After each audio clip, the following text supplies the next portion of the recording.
Got me, Drew. Got me, Drew. Test, test, test. You got me. NTSB press conference, Channel 7 News.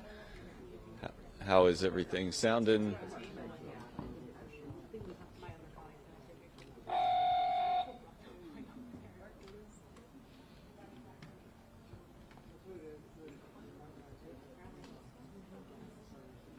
You need me to do it again, Drew, or? All right. All right. This serves two purposes. We got the light test over here, and then lighting test, and then we got the audio test. So everything all right? Ooh.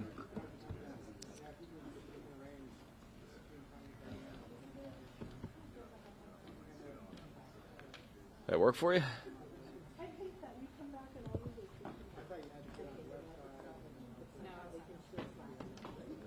Yeah, no worries.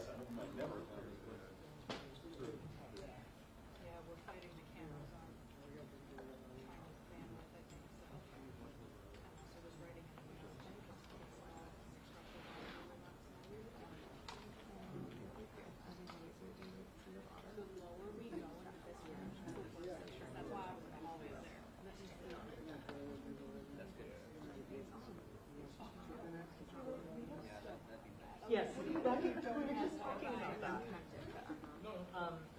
This is my favorite, and I feel that is perfect. I was asking another reporter for help. I didn't go off with my dog. I'm sorry. I don't know. Also, just like so random. I just take it back. I didn't. So I was like, I'm sorry about your dog. I guess that's what I should say. I'm really sorry. I am sorry about the dog.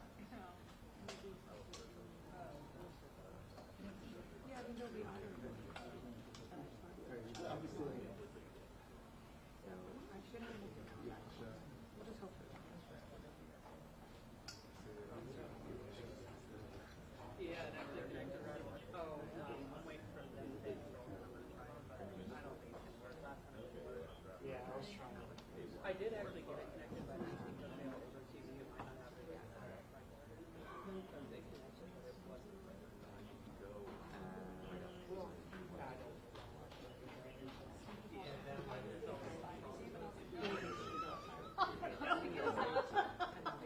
Well, that's getting tricky. That's getting really bad.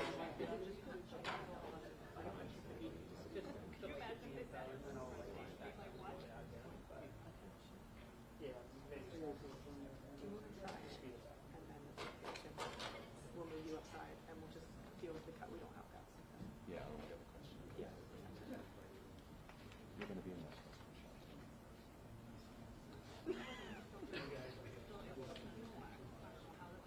See, yeah, me too. I can send slides, but I can't. Sometimes it just.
They gave it to her.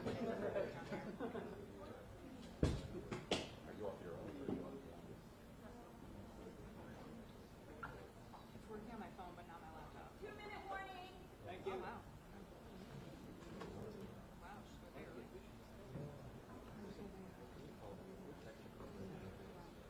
Seems like you've lost connectivity.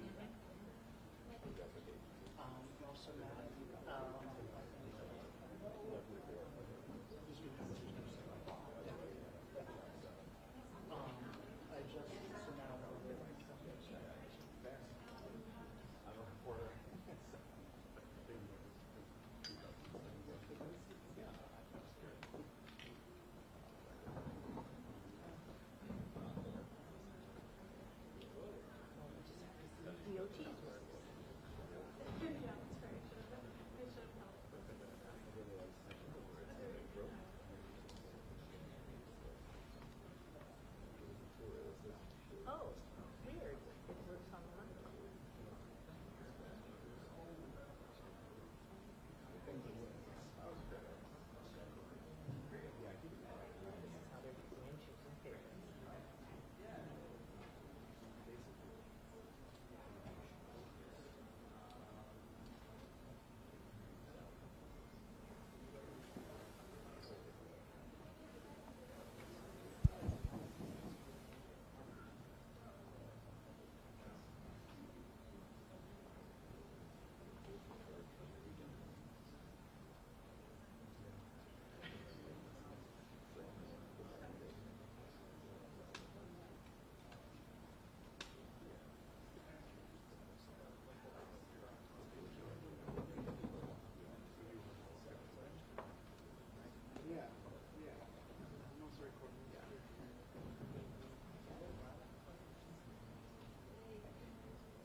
No, that doesn't help the same. Totally has something, but I don't.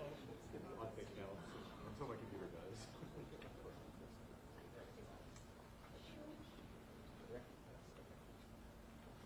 Yeah.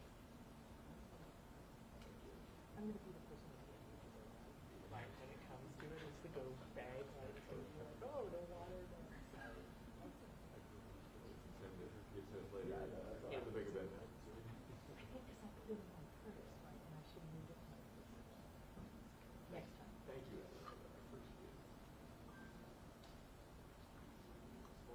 Yeah. Not Tom, I met you at Metro. Oh yeah. Oh right. There's only 3 of us. I know. It's crazy. I see Rachel there a lot. Yes. She has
somebody from our organization did go I'm with Fox. And yeah.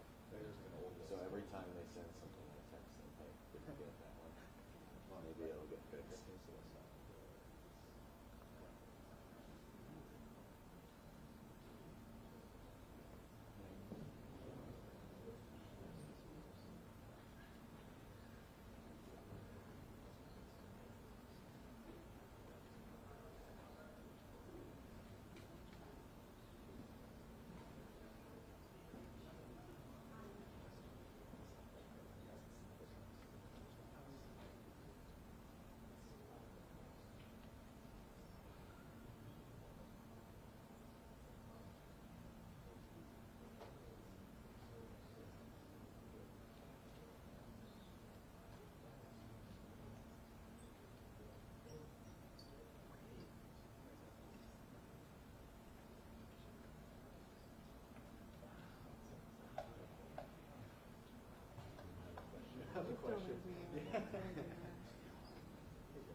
Good afternoon. Eric Weiss with NTSB Media Relations. Today you'll be briefed on the January 29th midair collision outside Ronald Reagan Washington National Airport. Briefing today will be NTSB Chairman Jennifer Homendy, as well as IIC, or Investigator in Charge, Bryce Banning, B-R-I-C-E, B-A-N-N-I-N-G.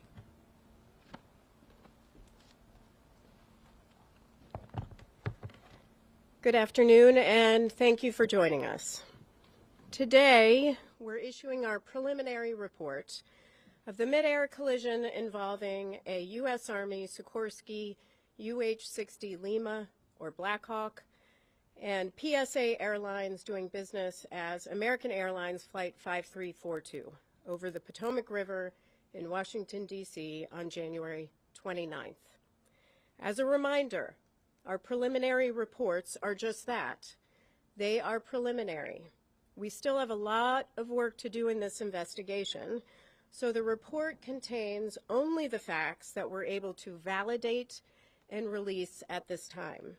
If we still have questions on something, or there's an area that we need to do more investigative work on, we're going to do that work, and that takes time. What we're not going to do is release unverified information which would only mislead the public, regulators, and others. Also, since I'm level setting here, this report does not include any analysis. That comes later in our investigation. Right now, we are still in the fact-finding phase of this investigation. I often say that the easiest and quickest part of the investigation is determining what happened. The part that takes longer is the how and why. The NTSB prides itself on being the global leader in accident investigations. We are thorough and we're fact-based. Those facts, the evidence, serve as the foundation for our analysis, our probable cause, our findings, and our safety recommendations. Generally, the preliminary report we're releasing today discusses crew experience in terms of flight hours, the history of the flights, much of which was released in my last press conference, information on the recorders. We still have a lot of work to do in this area as the Black Hawks combined cockpit voice and flight data recorder does not record date information, time information, or helicopter position information. And as I mentioned in the last press conference, there is inconsistency in the data which led us to declare the pressure altitude parameter on the Black Hawk as invalid. We're now in the process of determining whether that may have affected other helicopter systems that used pressure altitude as a data source, such as the altimeters. The report also contains information on the operators, the aircraft involved, air traffic control at the time of the crash, helicopter routes, the airport, emergency response and recovery operations, and the wreckage exams. But what I want to focus on this afternoon is our issuance of a recommendation report that contains 2 urgent safety recommendations to the Federal Aviation Administration, or FAA, concerning the helicopter routes near DCA. Urgent recommendations require immediate action to prevent similar accidents or incidents. When we issue them, we believe a critical safety issue must be addressed without delay. For this investigation, we're reviewing airport operations and prior incidents, including near mid-air collision events. Information gathered from voluntary safety reporting programs and the FAA regarding encounters between helicopters and commercial aircraft near DCA show that from 2011 through 2024, a vast majority of reported events occurred on approach to landing. Initial analysis found that at least one Traffic Alert and Collision Avoidance System, or TCAS, resolution advisory was triggered per month from 2011 through 2024 at DCA due to proximity to a helicopter. TCAS resolution advisories, or RAs, unlike traffic advisories, or TAs, are recommended escape maneuvers, for example, climb or descend, level off. Keep in mind that a TA is issued when the intruding aircraft is about 20 seconds from the closest point of approach, or 0.3 nautical miles, whichever occurs first. They are advisory. RAs indicate a collision threat and require immediate action. In over half of the encounters we reviewed, again from 2011 through 2024, the helicopter may have been above the route altitude restriction. 2/3 of the events occurred at night.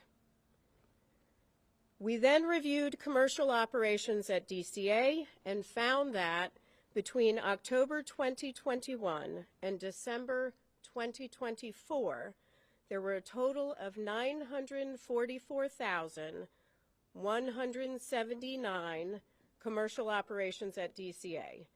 These are instrument flight rules, or IFR, departures or arrivals. Again, that number is 944,179 commercial operations at DCA. During that time, again October 2021 through December 2024, there were 15,214 occurrences, or close proximity events, between commercial airplanes and helicopters, in which there was a lateral separation distance of less than 1 nautical mile and vertical separation of less than 400 feet. There were 85 recorded events that involved a lateral separation of less than 1,500 feet and vertical separation of less than 200 feet. As a result of the accident, U.S. Department of Transportation Secretary Sean Duffy took swift action to ensure safety and restrict helicopter traffic from operating over the Potomac River at DCA until March 31st. And I want to commend him for that and commend the work of the FAA to also take swift action. As that deadline nears, we remain concerned about the significant potential for a future midair collision at DCA, which is why we are recommending a permanent solution today. On the chart to my right is a cross-section of the airspace that extends from runway 33's center line, spanning from the runway to the east bank of the Potomac River. The figure shows the separation distance that would exist according to FAA charts, with a helicopter on Route 4 and an airplane descending on the glide slope to runway 33. As stated in my last press conference and confirmed by the FAA, helicopter routes established by the FAA have no lateral boundaries, and the Baltimore-Washington helicopter route chart includes no warning for helicopters to operate a defined distance from the shoreline.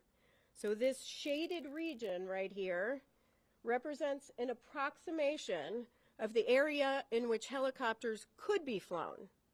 We know that the helicopter on the accident date was not in this area. It was to the west.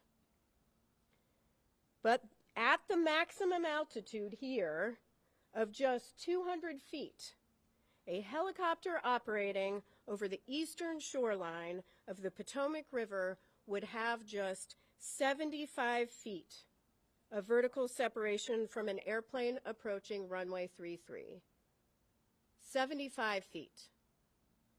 That distance decreases if the helicopter is operated farther from the shoreline. And again, this helicopter, the Black Hawk, was operated farther to the west. We've determined that the existing separation distances between helicopter traffic operating on Route 4 and aircraft landing on runway 33 are insufficient and pose an intolerable risk to aviation safety by increasing the chances of a mid-air collision at DCA. Let me repeat that. They pose an intolerable risk to aviation safety. We're therefore recommending today that the FAA permanently prohibit operations on helicopter Route 4 between Haynes Point and the Wilson Bridge when runways 15 and 33 are being used for departures and arrivals at DCA. Now, we recognize that a total closure of helicopter 4 between Haynes Point and the Wilson Bridge during times when runway 15 and runway 33 are in use would restrict a vital aviation corridor used for law enforcement activity, Coast Guard patrols, and continuity of government operations. Additionally, mandating that controllers hold helicopters in place north or south of DCA while airplanes are operating on runway 15 and runway 33 has the potential to increase risk by adding to controller workload. So we are also recommending that the FAA designate an alternative helicopter route that can be used to facilitate travel between Haynes Point and the Wilson Bridge when that segment of Route 4 is closed. From here, our team has a lot of work to do. We'll conduct a number of simulations, including in the Black Hawk simulator, CRJ simulator, ATC tower simulator, all using the accident inputs and conditions. We'll conduct a comprehensive visibility study for the CRJ flight, the Black Hawk flight, and tower visibility, all under night conditions. We will conduct additional interviews in helicopter operations and in air traffic control, and the team will continue to examine the radio altimeters, the barometric altimeters, and additional electronics. With that, I will take questions. Please raise your hand. I will call on you. Please state your name and your affiliation. Yes, sir. Tom Rousey with ABC7 here in D.C. So it sounds like you're saying the way this was done for years, every day was presenting an intolerable risk. Is that a correct characterization? Yes, that is a correct characterization. There's a serious safety issue here, which is why we're issuing these urgent safety recommendations. Fortunately, and I am pleased that Secretary Duffy took immediate action. Now we need to see that more permanent solution. Now that said, the alternate, you're recommending an alternate route. Couldn't that take it over homes and potentially create battles there? That is something that the FAA has to look at as part of designating that route, which is why we're not prescribing a particular route. That is something they'll have to look at. Next question.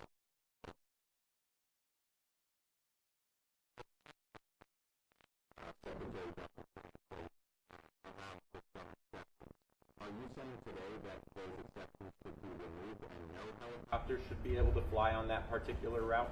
And for those who may not hear the question is about the current exceptions, say for presidential helicopter operations, some life-saving helicopter operations. We are not stating that. What we are leaving that to the FAA. They'll have to determine what is necessary. What we are saying is that there is a safety risk here and they need to take immediate action. And to follow up on you said over half of the helicopters in these close, near collisions, I guess you could call them, were above the 200-foot threshold. Do you have any explanation for why that might have been the case? Was it issues with altitude instruments? Were they just ignoring the restrictions?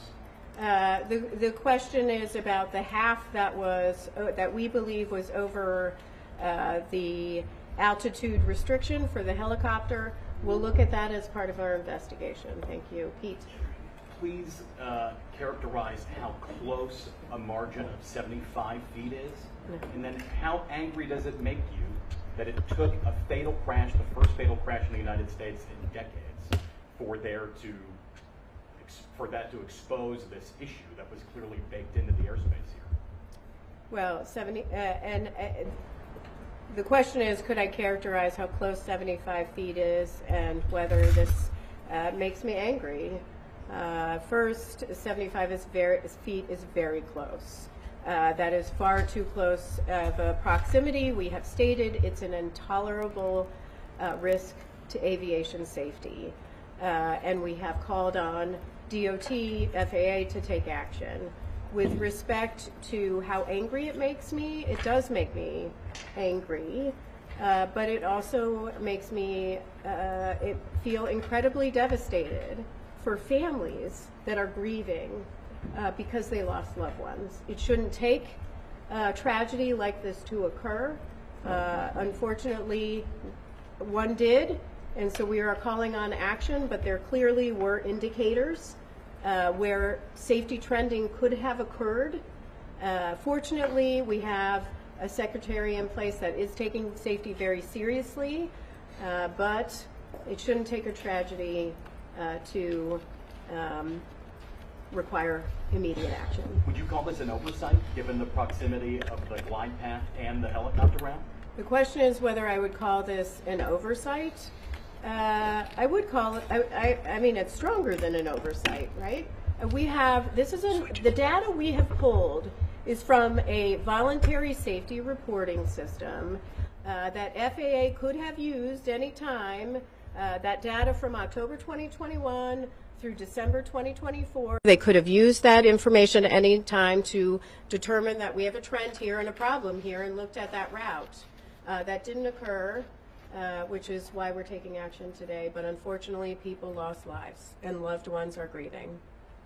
Sir? Yeah, Chair Hamady, Adam Tuss, Channel 4 here in D.C. Have you looked at the frequency of flights at Reagan National Airport, the number of aircraft that are landing day after day, and possibly, could make some recommendations there? Is that something you guys could do? The question is on the number of flights that are landing and departing from DCA and whether we're taking a look at that. Certainly everything is on the table right now as far as our investigation is concerned, and we will look at that. We're certainly going to look at separation distances between landing and departing aircraft as part of our investigation. That's something we would look at, but that's still to be done. Yes? BBC News, Nomia Iqbal. I wonder if you could tell us, could this have been prevented if there'd been more staffing? The question is, could this been prevented if there was more staffing? I assume you mean in air traffic control.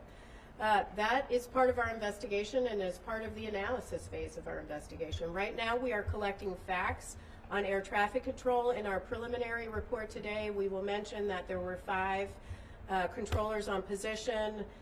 There were 9 there, not in the cab, but in the tower, some in the break room. We do know that the helicopter and the local position were combined at 3:40 p.m. So we are taking a look at that. We do not have any evidence that anybody left. In fact, the controller came back into rotation around 4:27 p.m. We also know that the flight data position and the clearance delivery positions were also combined for the entire day, which is not abnormal. If I can just follow up, I mean, you're making these recommendations, but you've got the White House and DOJ potentially making cuts, particularly to air traffic controllers. So I wonder how worried, concerned you might be about that. The question is about, again, air traffic control staffing and any sort of cuts. I don't want to speak for the Secretary. I believe they have a hiring exemption for air traffic controllers. I see his posts on X daily calling for people to apply for air traffic controller positions, so they are actively hiring. And so, that is something he is doing right now. Hi, Will Guys, Black Beer, Current. I'm curious, as a part of your investigation, if you'll be looking into other airspace in the United States where helicopter drugs might be judged with, regular traffic at airports or other activities. I think it's why the only aviation service DCA is the only airspace in the country where there might be a cloud there. Yeah, the question is whether we're looking at other airspace where there can be encounters between airplanes and helicopters. That may be part of our investigation. Certainly, we've collected the information. I am pleased that FAA has announced that they've already begun looking at other airports across the nation. I would encourage them to continue to do that work. Yes, David. Chair Hamady, 2 questions for you. One, did the board consider making recommendations to the military to have ADSB out on all helicopter flights in the area? Because we know that was not operating at the time. And secondly, is it a fair read of these recommendations that it will allow some helicopter traffic that has been previously prohibited, right? So helicopters that are currently not allowed in that area, if flights are only using runway 1, will be able to operate? The last question is about runway 1. Yes, our recommendations are focused on runway 15 and runway 33 and prohibiting that helicopter traffic when those are in operation. We did not address runway 1. That can continue. And your other question on ADSB. We still have a lot of work to do on ADSB. We know that the CRJ had ADSB out. It did not have ADSB in. We do have a lot of work to do with the Black Hawk, not just with this Black Hawk, but we are actually looking fleet-wide at the Black Hawk at ADSB. Number one, we have not been able to rule out that in this helicopter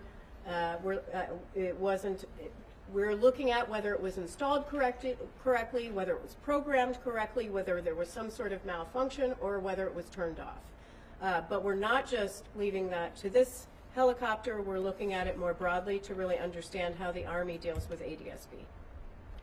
Yes? Leah Brett, Gray Television. In that 13-year span, we said there was at least 1 air traffic collision avoidance triggered each month. Can you give some context as to what that national average is like for other large airports or other airports near military operations? The question is on the TCAS alerts that we found at least 1 every month from 2011 through 2024, and could we characterize that more nationally at other airports? Right now we're focused on DCA.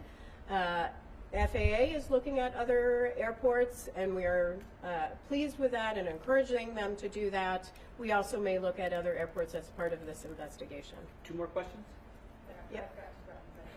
We'll count that as 1. Okay, thank you. So going back to the collision and evidence, it seems like there's a lot of red flags. Did anybody raise like a red alarm before, or is it just came up because of this incident? And then going back to the controllers and the combining, do you have any insight into how often that happens, especially at the DCA tower? Well, with respect to, there's a question on the controllers and how often they combine. I will say the combined positions of flight data and clearance delivery, as we understand it, is pretty normal. With respect to helicopter and local traffic, there are standards that FAA has in place on when they can combine them, and they have to seek certain permissions. But as far as data on how often, that is something we are looking at as part of our investigation. And I'm sorry, your second question was? Oh, going back to the 1 a month, that type of thing. Oh. Did anybody raise an alarm, or did it just come up because you did the deep dive? Regarding, did anyone raise alarm regarding the TCAS RAs that went off at least once a month? Here's how I'll answer it. The 15,214 occurrences that we identified as close proximity events with the help of FAA, close proximity events between helicopters and airplanes between October 2021 and December 2024. Some of those is information they obtain. A number of those are through voluntary safety reporting systems. So that means somebody did flag it and call it in.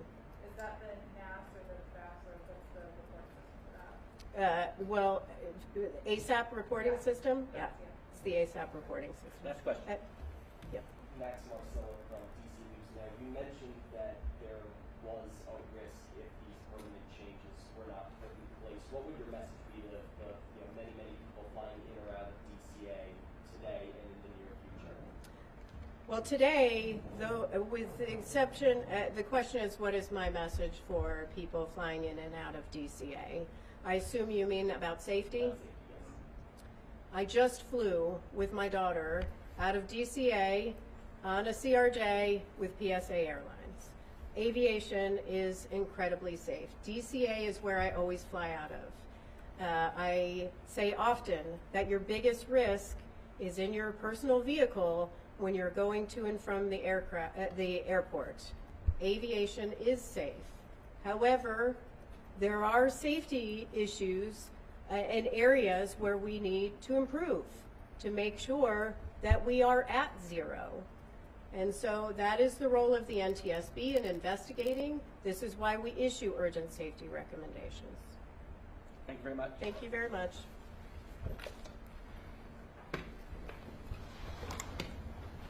Continue monitoring the progress of the investigation. Please check ntsb.gov. Thank you.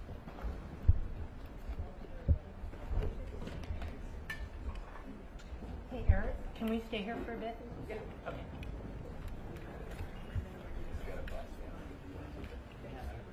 We all run over?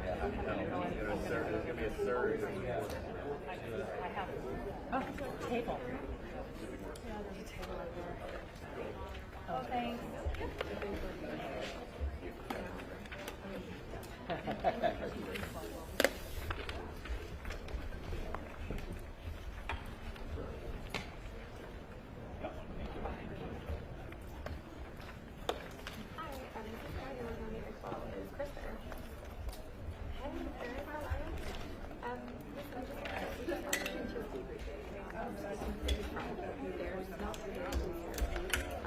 It's mostly like an extension of safety